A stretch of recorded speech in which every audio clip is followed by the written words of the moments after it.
কিছুদিন পরে বিদায় নিয়ে চলে যাবে। পৃথিবীর কেউ কাউকে কারো বডি কেউ হেফাজত করতে পারবে না। পক্ষান্তরে আত্মা যেই দিন থেকে তৈরি হলো সেই দিন থেকে এ আর মরবেই না, শুধু জায়গা চেঞ্জ করতে, মরবেই না। তাই বলেন তো দেখি, আমি যে দুই জিনিসের সমন্বয়ে তার একটা আসতে পরে আবার আগেই চলে যাবে, আর একটা আসছে তো আর কোনোদিন চলে যাবে না, কোনটার পিছনে বেশি মেহনত করা দরকার?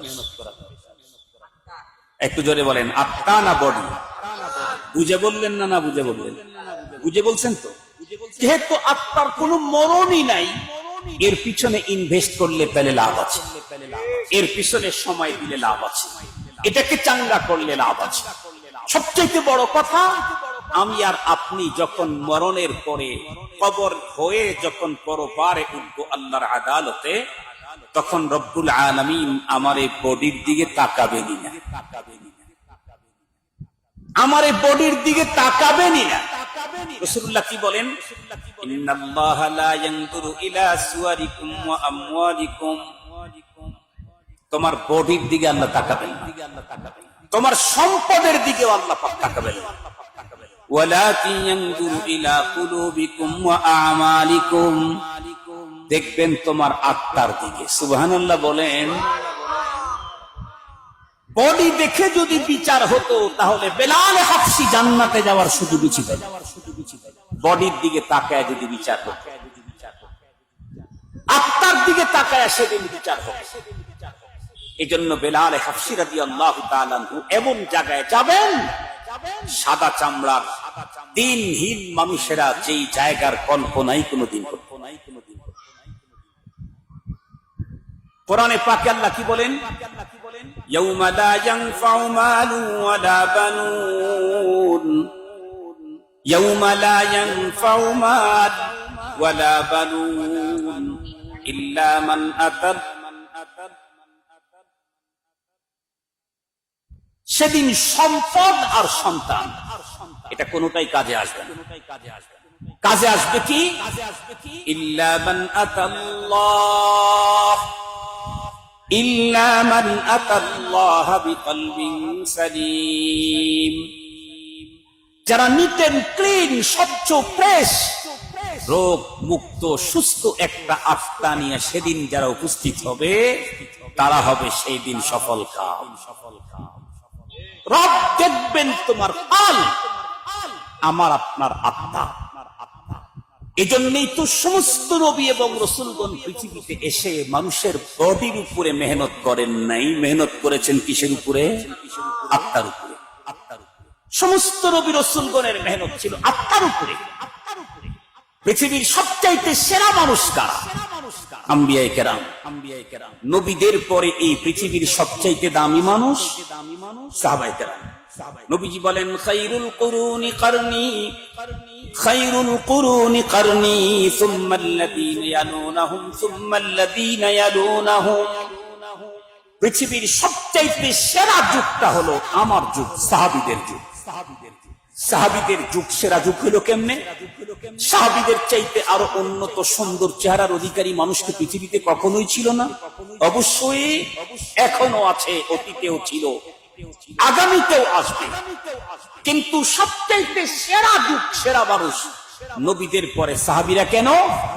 কারণ তাদের আত্মা ছিল অত্যন্ত উন্নত মানের। কেমন ছিল? আল্লাহ পাকের কোরআন আল্লাহ তাআলা বলেন, উলাইকাল্লাযীনা ইমতাহানাল্লাহু কুলুবাহুম, উলাইকাল্লাযীনা ইমতাহানাল্লাহু কুলুবাহুম। আল্লাহ পাক বলেন, ওরা তো এমন একটা গ্রুপ যাদের অন্তরের পরীক্ষা নিয়েছেন। কে? কিসের পরীক্ষা নিয়েছেন? বডির পরীক্ষা না অন্তরের?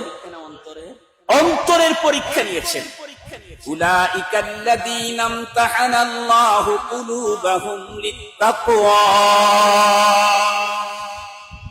তাদের অন্তরের পরীক্ষা নিয়ে আল্লাহ পাক অন্তর দেখে রেজাল্ট আউট করেছেন। কি রেজাল্ট আউট করেছেন? السابقون الأولون من المهاجرين والأنصار والذين اتبعوهم بإحسان رضي الله عنهم ورضوا عنه وأعد لهم جنات تجري تحتها الأنهار الله أكبر আল্লাহ রেজাল্ট আউট করলেন, সাথে সাথে আবার পুরস্কারও ঘোষণা করলেন। সুবহানাল্লাহ বলেন। কি পুরস্কার ঘোষণা করলেন? আমি সাহাবীদের দিল পরীক্ষা করে দেখেছি, আমি তাদের উপরে রাজি আর খুশি, আর সাহাবীদেরকে আমি যা দেব বিনিময়ে এটার উপরে তারাও রাজি আর খুশি। কি দিবেন? আল্লাহ পাক বলেন, আমি তাদের জন্য জান্নাত রেডি করে রেখে দিয়েছি। জান্নাত রেডি করে রাখছি। আপনি পৃথিবীর কোন রাষ্ট্রে যাবেন? সিঙ্গাপুর? পৃথিবীর কোন রাষ্ট্রে যাবেন? আমেরিকা, সিঙ্গাপুর, দুবাই, কোথায় কোন জায়গায় যাবেন? কোন হোটেলে যাবেন? পৃথিবীর সবচেয়ে বড় উঁচা টাওয়ার আজকের পৃথিবী বার্জ আল খলিফা। বার্জ আল খলিফা দুবাই।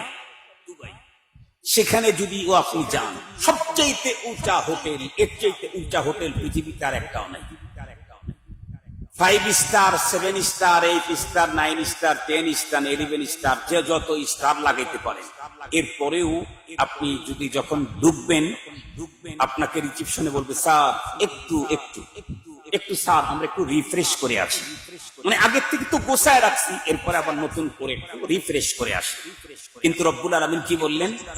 আমি যে সাহাবীদের জন্য জান্নাত তৈরি করে রাখছি, এটা যাওয়ার পরে তাদেরকে ওয়েটিং এ দাঁড়ায় থাকতে হবে না, ওয়েটিং এ থাকতে হবে না, এটা 24 ঘন্টা রিফ্রেশ করাই আছে। নতুন করে রিফ্রেশ করার কোনো অপশনই সেখানে নাই, রিফ্রেশ করাই আছে। শুধুই কি সাহাবীদের জন্য? আল্লাহ পাক বলেন না না, আরো কিছু মানুষের জন্য রেডি করে রাখছি। তারা কারা? ওয়াল্লাযীনা তাবাউহুম বিইহসান। কিয়ামত পর্যন্ত যেই মানুষগুলি সাহাবীদেরকে সঠিক পদ্ধতিতে অনুকরণ করবে, আল্লাহ বলেন আমি তাদের জন্য জান্নাত রেডি করে রেখে দিয়েছি। এখন মুহতারাম হাজিরিন, আপনারা আসেন, আপনারা বলেন তো দেখি, সাহাবায়ে কেরামের শরীরের উপরে, বডির উপরে নবী মেহনত করেছেন প্রথম, না আত্মার উপরে? আত্মার উপরে মেহনত করে করে করে করে প্রত্যেকের আত্মাকে নিট এন্ড ক্লিন, স্বচ্ছ, ফ্রেশ করে দিয়েছেন, একেবারে 100-এ 100 মিয়া মিয়া। কি পরিমাণে ফ্রেশ করলে আল্লাহ নিজে পরীক্ষা নিয়ে বলেন আমি সন্তুষ্ট। সুবহানাল্লাহ বলবেন কি একটু? আল্লাহ নিজেই পরীক্ষা নিয়ে বলেন আমি সন্তুষ্ট। ওগো রাসূল, আপনার মেহনত, সাহাবীদের দিল, এটার উপরে আমি সন্তুষ্ট, আলহামদুলিল্লাহ। মুহতারাম হাজিরিন, তাহলে বডিকে সুস্থ রাখতে চাইলে এর জন্য মানুষ চিকিৎসার জন্য অনেক দূরে যায়। রোগ যত বড় হয়, চিকিৎসার জন্য তত বেশি বাজেট থাকে, তত দূরে যেতে হয়। বডির চিকিৎসার চাইতে আত্মার চিকিৎসার প্রয়োজনীয়তা কম না বেশি? বেশি। কেন?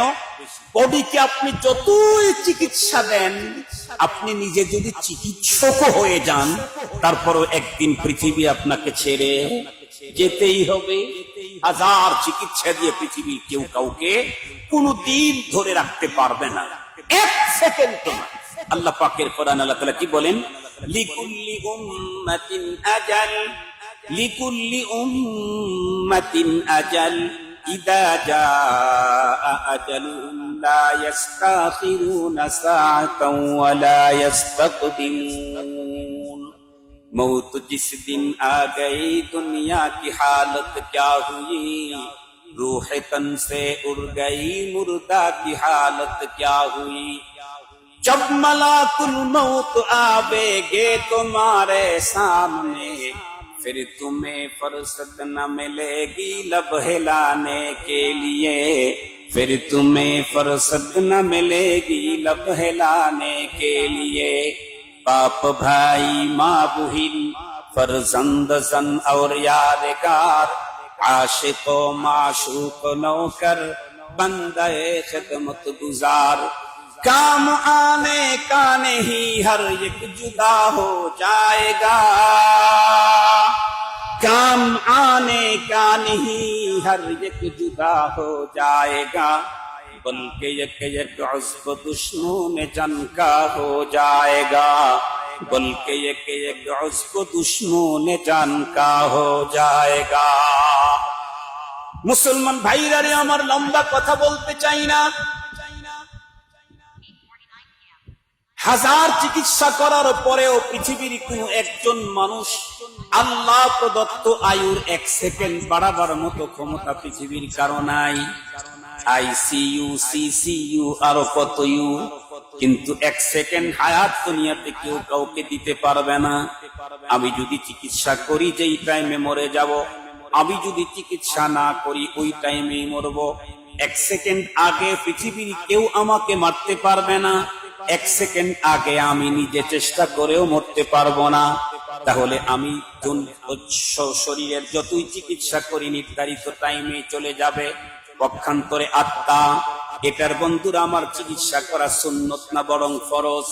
আত্মার চিকিৎসা করা ফরজ, আত্মার চিকিৎসা করা ফরজ। নামাজ পড়া যেমন ফরজ, আত্মার চিকিৎসা তেমন ফরজ। রোজা রাখা যেমন ফরজ, আত্মার চিকিৎসা তেমন ফরজ। হজ করা যেমন ফরজ, আত্মার চিকিৎসা তেমন ফরজ। খুব ভালো করে বুঝবেন, আল্লাহ পাক বলেন ইয়াউমা লা ইয়ানফাউ মালু ওয়ালা বানুন ইল্লা মান আতাল্লাহা বিকলবিন সালিম। অসুস্থ বডি নিয়ে কবরে গেছো, ঝামেলা নাই। অসুস্থ আত্মা নিয়ে কবরে গেছো, তাহলে কিন্তু রেহাই নাই। অসুস্থ বডি নিয়ে কবরে গেছো, ঝামেলা নাই, কারণ বডি তো সুস্থ হলেও মাটি খেয়ে ফেলবে, অসুস্থ হলেও মাটি খেয়ে ফেলবে। তাই তো কবি বড় মজায় বলেছেন, कैसे कैसे ताजदारो पादशाह चल बसे, वो खजीना वाला खाना शान शौकत क्या हुई। कैसी कैसी खूबसूरत रानियां शहजादियां, तन बदन सब गुल गया है, शिक्ल सूरत क्या हुई। तन बदन सब गुल गया है, शिक्ल सूरत क्या हुई। অনেক সুন্দর চেহারা নিয়েও যদি আমি কবরে যাই, বডি তো মাটি খেয়ে ফেলবে। খুব বেশি কালো কুৎসিত চেহারার অধিকারী মাটি খেয়ে ফেলবে, কিন্তু আমার কলব আর আত্মাকে কেউ খাওয়ার কোনো সুযোগ নাই। এজন্য চিকিৎসা এটার করা হলো ফরজে আইন। বন্ধুরা আমার, হযরত উলামায়ে কেরাম, আত্মার বেদি বিশেষজ্ঞ যারা ছিলেন, তারা বলেন আত্মার উপরে জটিল জটিল 10টা রোগের আক্রমণ হয়ে থাকে। আত্মার এক একটা রোগ মানব দেহের ক্যান্সারের চাইতেও ভয়াবহ, মানব দেহে ইবোলা যে রোগ আছে এর চাইতেও ভয়াবহ। আত্মার এক একটা রোগ, এই যে কিছুদিন পূর্বে ভাইরাস চলে গেল কোভিড-19, এর চাইতেও ভয়াবহ। তার ভিতরে একটা জটিল রোগের নাম হলো রিয়া, আর একটা জটিল রোগের নাম হলো সুমা, আর একটা জটিল রোগের নাম হলো হুব্বেজা, আর একটা জটিল রোগের নাম হলো হুব্বেমাল, আর একটা আত্মার জটিল ব্যাধির নাম হলো হাসাদ, আর একটা আত্মার জটিল ব্যাধির নাম হলো বুগুজ, আর একটা আত্মার জটিল ব্যাধির নাম হলো বন্ধুরা আমার কিবির। এই রকমের 10টা সিরিয়াস রোগ আছে। সবগুলি রোগ খুঁজে খুঁজে বের করে চিকিৎসা করে 100% আমার আর আপনার অন্তরটাকে সালিম, অতি সুস্থ সুন্দর করতেই হবে। এটা আল্লাহ পাক বন্ধুরা আমার অর্ডার, এটা আল্লাহ পাকের হুকুম। এই জন্য মুহতারাম হাজিরিন, অত্যন্ত খুশির খবর, অত্যন্ত খুশির খবর আপনাদের জন্য। এই মাদ্রাসায় প্রতি বৃহস্পতিবারে আত্মার রোগ থেকে মানুষের আত্মাকে সুস্থ করার জন্য প্রতি বৃহস্পতিবারই প্রেসক্রিপশন ফ্রি দেওয়া হয়। আলহামদুলিল্লাহ বলেন। আপনাদের অঞ্চলে কিছু মানুষ আছে চোখের সমস্যা কিন্তু পকেটে টাকা নাই, চোখের সমস্যা কিন্তু পকেটে টাকা নাই। মাঝে মাঝে এলাকাতে চক্ষু শিবির আসে, আপনাদের অঞ্চলে আসে নাই কোনোদিন? মাঝে মাঝে এলাকাতে ফ্রি চক্ষু শিবির আসে। ফ্রি চক্ষু শিবির যখন আসে, তখন বড় লোক যারা আছে তারা তো উন্নত মানের আই হসপিটালে গিয়ে লেন্স টেন্স লাগায় নিয়ে আসে। এই গরিব গুলিও তখন চোখের দৃষ্টি ফিরে পাওয়ার একটা সুযোগ পায়। কখন? ফ্রি চক্ষু শিবির যখন এলাকায় আসে। আগের থেকেই লোক ধরে সিরিয়াল দিয়ে অনেক আগ থেকে রেডি হয়ে থাকে। আমাদের এই লাইনের বড় যারা হযরত উলামায়ে কেরাম, ওনারা তো নিজের আত্মার চিকিৎসার জন্য কেউ ইন্ডিয়ার পীর ধরেছেন, কেউ পাকিস্তানের কাকি ওসমানীকে ধরেছেন, কেউ ইন্ডিয়ার হাকিমুল উম্মত থানবীর কাছে গিয়ে বসে থাকতেন। আমরা যারা সাধারণ লোক অত দূর পর্যন্ত যেতে পারি না, কিন্তু আমাদের আত্মায় রোগ দিয়া ভরা, অবস্থা বড় জটিল। আল্লাহ শুকুর, এখন অনেক কওমি মাদ্রাসাতে সাপ্তাহিক মানুষের আত্মার রোগের ফ্রি ক্যাম্প বসানো হয়। আত্মার রোগের চিকিৎসার ফ্রি ক্যাম্প বসানো হয়। ইসলাহি মাহফিল মানে আত্মার ব্যাধির চিকিৎসার ফ্রি ক্যাম্প। টাকা নিবে না, পয়সা নিবে না, কিন্তু আমার আত্মার উপরে যে জটিল জটিল রোগের আক্রমণ আছে, যেই রোগ থেকে মুক্ত হয়ে আমাকে কবরে যেতে হবে, নাইলে মালিকের সামনে আমার অবস্থা অত্যন্ত জটিল হবে। হাদিসের কথা বলি নাই মিয়া, কোরআনের কথা বলতেছি। ইয়াউমা লা ইয়ানফাউ মাল ওয়ালা বানুন, সম্পদ আর সন্তান যার পিছনে আমার 24 ঘন্টার মেহনত, আল্লাহ বলেন ওই দিন এই দুইটা কাজ লাগবে। কি কাজে আসবে? ইল্লা মান আতাল্লাহ, যে ব্যক্তি আল্লাহর কাছে উপস্থিত হয়েছে বিকলবিন সালিম, কলবে সালিম, সুস্থ অন্তর নিয়ে। যে অন্তরে কিবির নাই সে কলবে সালিম, যে অন্তরে হে হাসাদ নাই, যে অন্তরে বুগজ নাই, যে অন্তরে রিয়া নাই, যে অন্তরে সুমা নাই, যে অন্তরের ভিতরে কি বলে শারারত নাই, যে অন্তরের ভিতরে হুব্বে যা হুব্বে মাল নাই, এ জাতীয় নিট এন্ড ক্লিন স্বচ্ছ হৃদয় নিয়ে যে হাজির হবে তার হবে ফায়দা, তার হবে লাভ। তার জন্য আল্লাহ পাক রব্বুল আলামিন ভিআইপি মেহমানখানা জান্নাতুল ফিরদাউস রেডি করে রেখে দিয়েছেন। সুবহানাল্লাহ বললেন না যে? তাহলে আমাদের বডির চিকিৎসা হলো সুন্নত, আত্মার চিকিৎসা, আত্মার রোগের চিকিৎসা করা ফরজ। কেউ কি বলবেন যে আমার ভিতরে আত্মার কোনো রোগই নাই? আপনি মিথ্যাবাদী। কেন? আমাকে আর আপনাকে যেই 4 মূল উপাদান দিয়ে তৈরি করেছেন, আব ও আতিশ, খাক ও বাদ, আগুন, পানি, মাটি, বাতাস, এই প্রত্যেকটা উপাদানের মধ্যেই এই জাতীয় জটিল রোগের জার্ম আছে। মাটির মধ্যে জটিল রোগের জার্ম আছে, পানির ভিতরে জটিল রোগের জার্ম আছে, আগুনের ভিতরে জটিল রোগের জার্ম আছে, মাটির ভিতরে জটিল, বাতাসের ভিতরেও জটিল রোগের জার্ম আছে। যেই 10টা রোগের কথা বললাম এগুলি মাটির ভিতরেই আছে, পানির ভিতরেই আছে। এই জন্য জন্মগতই আমার ভিতরে আমি রোগ নিয়েই আসছি। এই জন্য দেখেন না আমাদের দেশে বাচ্চা জন্মের কয়েক ঘন্টা বা কয়েক দিনের মধ্যে কিছু ভ্যাকসিন দেওয়া লাগে। কথা বলেন না কেন? সিস্টেম আছে না নাই? জন্মের পরেই কয়েক ঘন্টা বা কয়েক দিন বা কয়েক সপ্তাহের ভিতরে ভ্যাকসিন দিতে হয়। তার মানে জন্মগতই ওর এই প্রবলেমটা থাকতে পারে, এই জন্য সেফটির জন্য ভ্যাকসিন দিয়ে দেওয়া হয়েছে। 100% সন্তানের জন্য ভ্যাকসিন যেমন জরুরি, 100% মুসলমানদের জন্য আত্মশুদ্ধির মেহনত করা জরুরি। মনে থাকবে তো আপনাদের? আমি খতিব সাহেব আমার দরকার নাই, আমার আরো বেশি দরকার। আমি মুয়াজ্জিন সাহেব আমার দরকার নাই, আমার আরো বেশি দরকার। আমি শেখুল হাদিস আমার দরকার নাই, আমার আরো বেশি দরকার। মুহতারাম হাজিরিন, এজন্য মনে রাখবেন, নামাজ আমিও পড়ি, সিদ্দিক আকবর রাদিয়াল্লাহু আনহু পড়েছেন। নামাজ আমিও পড়ি, হযরত ওমর ফারুক রাদিয়াল্লাহু তাআলা আনহু পড়েছেন।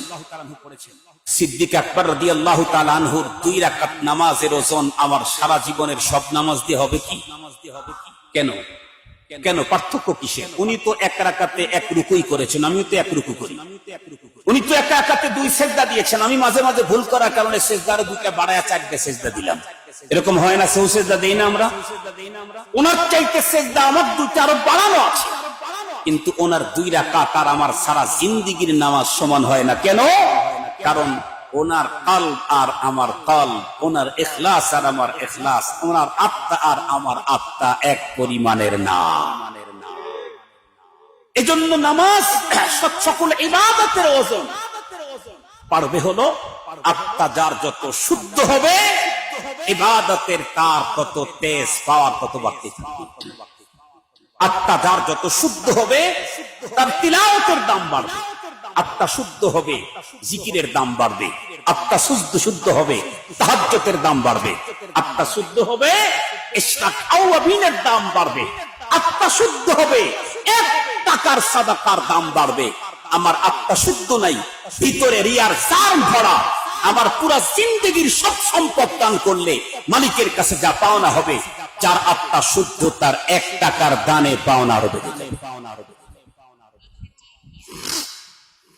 এই জন্য মুহতারাম হাজিরিন, আমি একটা বিষয় আপনাদের অন্তরে একটু দিতে চাই, সেটি হলো এখানে যে প্রতি সপ্তাহে বৃহস্পতিবারে ইসলাহি জোড় হয়, এটা আমাদের প্রত্যেকের জন্য খুব বেশি দরকার। আমি একটা মিসাল দিয়ে আমি আমার আলোচনা শেষ করে দিচ্ছি। আমি হুজুরকে বলছি 9টা পর্যন্ত কথা বলবো, 9:25 পর্যন্ত বলবো। তাহলে কমপক্ষে তো 10 মিনিট আগে ঠিক আছে। হুজুররা বলতেছেন যে 9:20 পর্যন্ত যাওয়া যাবে। আমি কি 9:20 পর্যন্তই যাব, না আর 10 মিনিট আগে ছেড়ে দেবো? আপনারা যেটা বলবেন সেটা হবে, অসুবিধা নেই। অনেক কথা শুনলাম, কিছু বুঝলাম না, নিয়েও দিতে পারলাম না, মনেও থাকতো না। ওটার চাইতে অল্প শুনলাম, মাথায় নিয়ে গেলাম, আমল করলাম, এটার দাম বেশি। মুহতারাম হাজিরিন, এরপরে আমি আপনাদেরকে তাহলে দুইটা মিসাল দিলে খুব ভালো বুঝবেন। আপনারা বলেন তো দেখি, ধরেন আমাদের দেশে কিছু মানুষ আছে না যাদের কিডনি ড্যামেজ আছে। কিরকম আছে? কিডনি যাদের ড্যামেজ হয়েছে তাদের মূল চিকিৎসা হলো কিডনি ট্রান্সফার করা। কিডনি সরায়া অন্য একটা কিডনি লাগায় দেওয়া, এটা হলো সবচেয়ে বড় চিকিৎসা। এটা যদি সুযোগ না থাকে, তার শরীরে ফিট না হয়, তাহলে তার জন্য শেষ চিকিৎসা হলো, কথা বলেন, শেষ চিকিৎসা কি? ডায়ালিসিস। কিডনি রোগীর শেষ চিকিৎসা কি? ডায়ালিসিস। কিন্তু কিছু রোগী আছে যাদের একদিন পরে পরে ডায়ালিসিস করতে, কিছু রোগী আছে যাদের সপ্তাহে একদিন, কিছু রোগী আছে যাদের মাসে 2 দিন, কিছু রোগী আছে যাদের মাসে 1 দিন। রোগের অবস্থা যেমন ডায়ালিসিস তেমন। ডায়ালিসিস যদি কোনো রোগীর করা লাগে, তাহলে মোটামুটি যদি একটু লম্বা হায়াত পায়, তাহলে ওই সংসারের আর কিছু থাকে না। সাধারণ সংসার হলে আর 1000 কোটি টাকার মালিক হলে তাদের তো সমস্যা নেই। ডায়ালিসিস যদি ওই লোকটা না করে, তাহলে মরে যাবে তা না, মরা তো নির্ধারিত টাইমেই মরবে, কিন্তু ডায়ালিসিস না করলে এই লোকের জীবন চলতে পারে। ডায়ালিসিস যদি করে, মোটামুটি সুস্থ মানুষের মতো চলাফেরা, খাওয়া দাওয়া করতে পারে। ডায়ালিসিস না করলে এ আর চলেই না। মুহতারাম হাজিরিন, কারো ক্যান্সার হয়েছে এবং অনেকটাই অ্যাটেক্টেড, অনেকটাই, ওখানে অস্ত্রোপচারের কোনো সুযোগ নেই। অস্ত্রোপচার করলে ঝামেলা আরো বেড়ে যাবে। তাহলে তার শেষ চিকিৎসা কি? কেমো। তার শেষ চিকিৎসা কি? কেমোথেরাপি। কেমো হলো তার শেষ চিকিৎসা। কেমো দিলে কি হবে? কেমো দিলে হয়তোবা ধীরে ধীরে ধীরে ধীরে ঘাটা কমে আসতে পারে। অনেক এরিয়া ছিল ছোট হয়ে এসে শেষ হইতে পারে, যদি তা না হয় পক্ষে যতটুকুন আছে ততটুকুন থাকবে, আর বাড়বে না। অথবা যদি বাড়েও ধীর গতিতে বাড়বে, জোর গতিতে বাড়বে না। এটা হলো কেমোর ফায়দা। মুহতারাম হাজিরিন, আমাদের যাদের আত্মার রোগ আছে, যার রোগ যত বেশি, তার জন্য ধর্মীয় আলোচনার ডায়ালিসিসটা তত বেশি দরকার। ধর্মীয় আলোচনার ডায়ালিসিস করলে কি হয়? রোগীর শরীরের পানিগুলা রক্তের থেকে বের করে দেয়, দিয়া রক্তটাকে ক্লিন করে ফেলে। এখন উনি ভালো চলে। আমরাও যখন কোরআনে আলোচনা শুনি, তখন দুনিয়ার মোহাব্বত, অহংকার, হাসাদ, এই জাতীয় দুর্গন্ধগুলি দিল থেকে দূর হয়, তখন একটু ভালোভাবে চলতে পারি। ঠিক বললাম না? ঠিক বললাম। এই জন্য দ্বীনি আলোচনা, বিল খুসুস ইসলাহি মাহফিলে গুরুত্বপূর্ণ আত্মশুদ্ধিমূলক আলোচনা, এটা প্রতিটি ইমানদারের ইমান রক্ষার জন্য অপরিহার্য কর্তব্য। মনে থাকবে তো আপনাদের? অপরিহার্য কর্তব্য। আমাদের তো যে অবস্থা, তাতে প্রতিদিন দেওয়া দরকার। প্রতিদিন আমাদেরকে দ্বীনি আলোচনার ডায়ালিসিস আমাদের করা দরকার। আমাদের যে অবস্থা, পারিপার্শ্বিক যে অবস্থা, রাষ্ট্রের যে অবস্থা, সমাজের যে অধপতন, তাতে প্রতিদিন আমাকে কোরআনে আলোচনার ডায়ালিসিস আমার জন্য দরকার। আল্লাহ পাকের কোরআনে আল্লাহ বলেছেন, আব্দুল বাসিত খানের বক্তব্য না, আল্লাহর কোরআনের বক্তব্য। আল্লাহ কি বললেন? ওয়াযাক্কির ফাইন্নাদ যিকরা তানফাউল মুমিনিন। আমি জিজ্ঞাসা করতে চাই, এই দাক্কিরের অর্ডার করেছেন কে? কাকে অর্ডার করেছেন? মুহাম্মাদুর রাসূলুল্লাহ সাল্লাল্লাহু আলাইহি ওয়াসাল্লাম। আমাকে কিন্তু ডাইরেক্ট বলেন, তাক্কির Abdul Baset, no no no. তাক্কির Abdur Rahim, no no no. তাক্কির শাইখুল হাদিস, নো নো নো। তাক্কির কে? মুহাম্মাদুর রাসূলুল্লাহ সাল্লাল্লাহু আলাইহি ওয়াসাল্লাম। আল্লাহ তার শ্রেষ্ঠ রাসূলকে অর্ডার করলেন, আপনি বারবার কোরআনের কথা শোনান, তাক্কির বারবার শোনান। এখন আমি জিজ্ঞেস করতে চাই, নবী যাদেরকে ওয়াজ শুনাইছেন তারা কারা? সাধারণ পাবলিক না সাহাবী? আর একটু জোরে বলেন। নবীজির ওয়াজ শুনছে, ঈমানও ছিল, সাহাবী হয় নাই, তা কি সম্ভব? কথা বলেন। নবীজির ওয়াজ শুনেছে, ঈমান ছিল, সাহাবী হয় নাই, এটি সম্ভব কি? এটা হইতেই পারে না। নবীজির ওয়াজ শুনেছেন, ঈমান ছিল, সাহাবী। তাহলে নবীজি কোরআনের বাণী শুনাইতেন সাহাবীদেরকে, ও সাহাবী ছাড়াও তারাও অন্য লোকেরও শুনতো, তবে মূল টার্গেট হলো সাহাবী। সাহাবী কারা? সাহাবী হলো তারা যাদের অন্তরের পরীক্ষা নিয়েছেন স্বয়ং আল্লাহ পাক। তাদের অন্তরে এই জাতীয় ঝামেলা আছে কি? থাকলে কি রেজাল্ট দিতেন আল্লাহ? কথা বলেন না কেন? তাদের অন্তরের ভিতরে হাসাদ, বুগুজ, কিবির, রিয়া, সুমা, হুব্বে যা, হুব্বে মাল, এগুলি আছে কি? একটাও নাই। স্বয়ং আল্লাহ কোরআনে বলেছেন। মুহতারাম হাজিরিন, যেই মানুষগুলির অন্তরের উপরে কোনো এই জাতীয় রোগ ছিলই না, যাদের অন্তরটা হলো মাহফুজ, এই জাতীয় লোকদেরকেই আল্লাহ তার রাসূলকে বলতেছেন, ওনাদেরকেই বারবার কোরআনের কথা শোনান। তাইলে আমাদের অন্তর তো রোগে ভরা, তাইলে আমাদের কতক্ষণ, কয়দিন পর পর শোনা দরকার? বছরে একবার। কথা বলেন না কেন? কথা বলেন, বছরে একবার। আমাদের সাহাবীদের যদি দৈনিক শুনতে হয়, আমাদেরকে তো প্রতি ঘন্টায় শোনা দরকার। আমাদের দিলের যে অবস্থা দেখেন, রোগী যত নরমাল হয় তখন তাকে নরমাল বেডে রাখে। রোগী যখন জটিল হয় তখন তাকে আইসিইউতে রাখে। আইসিইউতে রেখে কি ওই নার্স আর ডাক্তারেরা বাইরে যা ঘুমায় না? একজন ডাক্তার 24 ঘন্টা তার কাছে বসে থাকে। একজন ডাক্তার 24 ঘন্টা ওর কাছে বসে থাকে। উনি উঠে যাওয়ার আগে আর এক ডাক্তার আসে।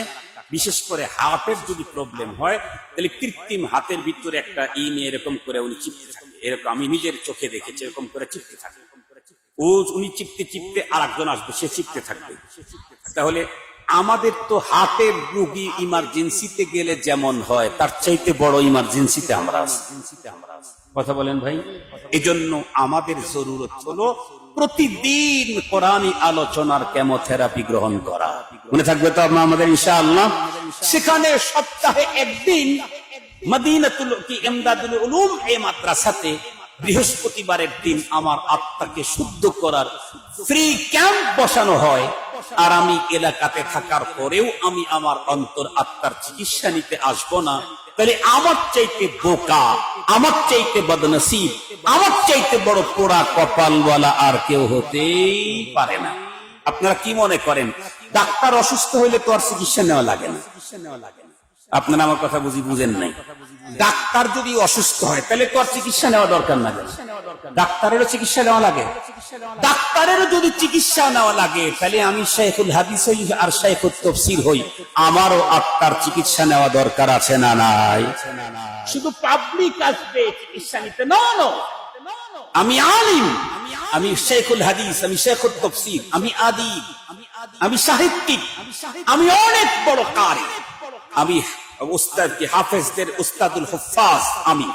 এরপরেও আমার যেহেতু দিল আছে, আমার দিলের রোগ আছে, এখানে যেহেতু ফ্রি ক্যাম্প বসছে, আমি আমার দিলটাকে চেক করার জন্য এখানেও আমি আসবো। আমরা যদি কোনো রোগী নিয়ে কোনো ডাক্তারের কাছে ঢুকি, যদি দেখি যে ওইখানে মাপা মেশিন আছে, তাহলে খালি রোগী মাপে না, রোগীর সাথে যে যায় সেও একটু দাঁড়ায়। কথা বলেন না কেন? আপনারা বুঝি এই কাজটা জীবনেও করেন না? আপনারাও করেছেন। তা ভাবে মনে হইতেছে শুধু আব্দুল বাসেত খান এই কাজ করছে, আপনারা কেউ করেন নাই।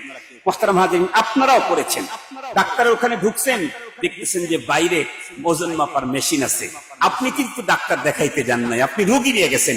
কিন্তু যাওয়ার পরে আপনার ইচ্ছা করে দেখি তো আমার ওজন কত, আপনি ওখানে দাঁড়ায় দেখেন। মুহতারাম হাজিরিন, তো আমরা যারা মুহাদ্দিস, শেখুল হাদিস, শেখুত তাফসীর, কোন জায়গাতে যদি ইসলাহি জোড় হয়, বুজুর্গানে যদি ইসলাহি আলোচনা করেন, তাহলে সেইখানে গিয়ে আমি আমার আত্মাটাকে একটু মেপে আসা দরকার আছে না নাই?